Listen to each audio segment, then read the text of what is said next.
Hello everybody, welcome back to another video. My name is Matt and today we are taking a look at NECA's illustrated King Kong figure. Now, a few things to note about this guy. This is actually my third King Kong figure, right behind the Skull Island and Concrete Jungle, so I only have that one last one, which just so happens to be the first one, the illustrated version, or sorry, the original version. I'm reviewing the illustrated version. So what do we have for this figure? Well, just to start, this thing is actually not based on any poster for the movies, but actually based on art from the old magazine series. Or I don't know if it's new, how new it is, but the famous Monsters of Filmland, and I think it's issue number 108 or 108. And in there we see a King Kong picture depicted in these colors, exactly in these colors.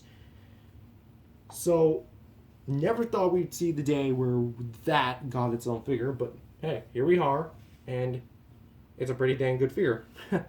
I might as well start with the sculpt and paint.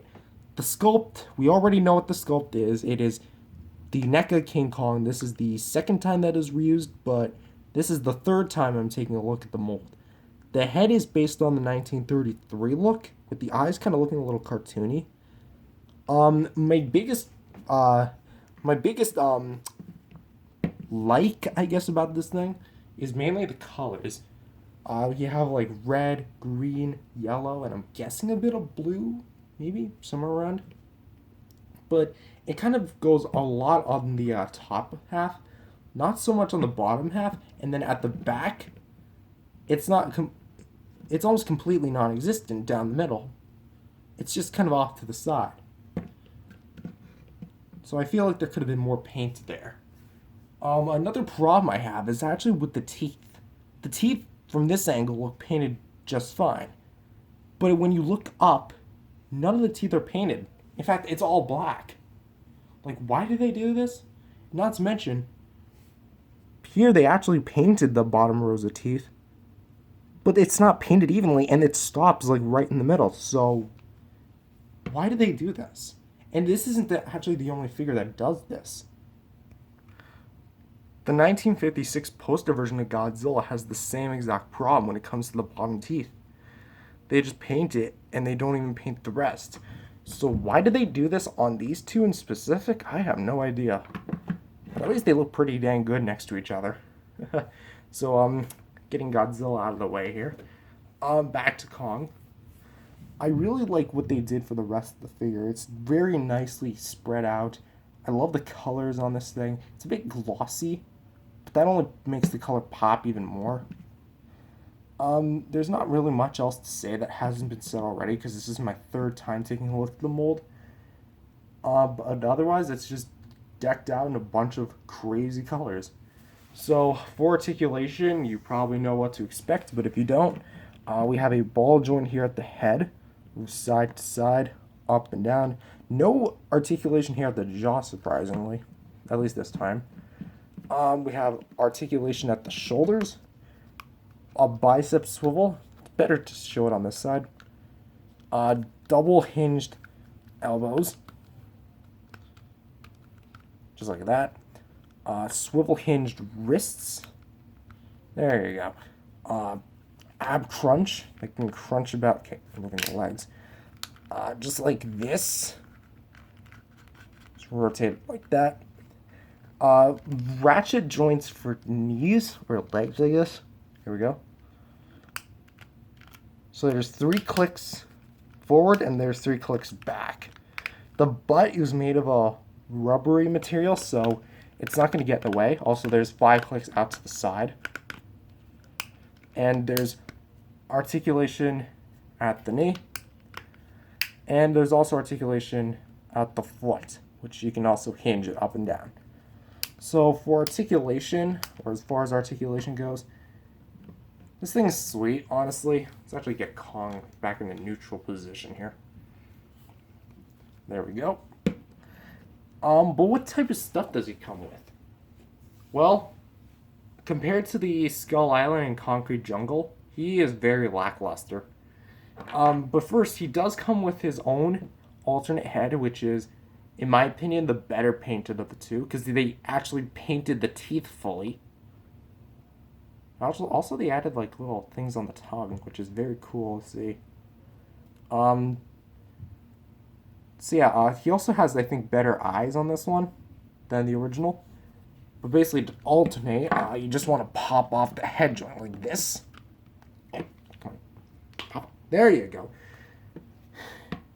Yeah, you just pop it off. Put the head right where you want it. And then I'm not going to show it on camera because it's easier for me to show off camera. But you're just going to want to peg it into the socket and push. But you do run the risk of breaking the joint, so I recommend heating it up first. Come on, get in. I'm doing all this in one cut, so I'm not editing anything right now. Yeah, this thing is not being too cooperative with me. There we go. Okay, I think it's on. There we go. Yeah, now it's on. Look at that. And for his next accessories, we're going to pop off the wrist. I'm only going to show one of them because, like, it's easy to do on both of them. Okay, there we go. Come on. Actually, I might not do it on camera here because it's such a pain and I keep having to, like, heat this thing up. So, basically what I was trying to do is I was trying to take the arm off of it. So, but basically all you just have to do is you just have to pop off the wrist and then put this one back in, but use heat. It's one thing I keep forgetting in these videos. So, I'm going to go ahead and take this head off. That was easy to take off.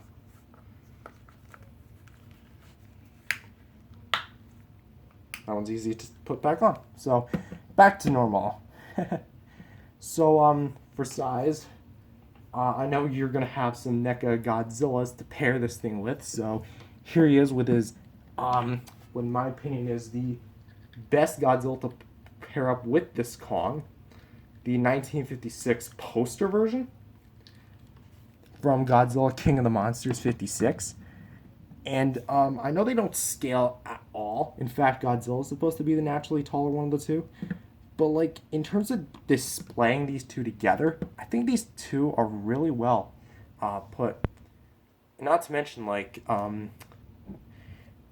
both of them are based off of old posters for their quote-unquote movies, so why not? And say you want to see what he looks like more of the standard NECA Godzillas, even though this guy is considered a standard NECA Godzilla line entry. Here he is with the NECA Godzilla 2014. Yeah, he's towering over the Godzillas. The Godzillas are about like 6-7 inches tall, so Kong here is about 8. Yeah, he's a big boy. So, getting the Godzillas out of here. Do I recommend him? Absolutely. However, I feel like he's only for a certain appeal. So if you have the first one and you want to complete the NECA King Kong line, go ahead. If you want one single NECA King Kong, I would not really recommend this. I would recommend the others. But I only see like a certain amount of appeal for this one. But that being said, I'm not saying this video is bad. This thing is actually pretty dang amazing. But anyways, that's all I really have to say for this video. If you liked it, like and subscribe, and I'll see you guys in the next video. Peace out, everybody.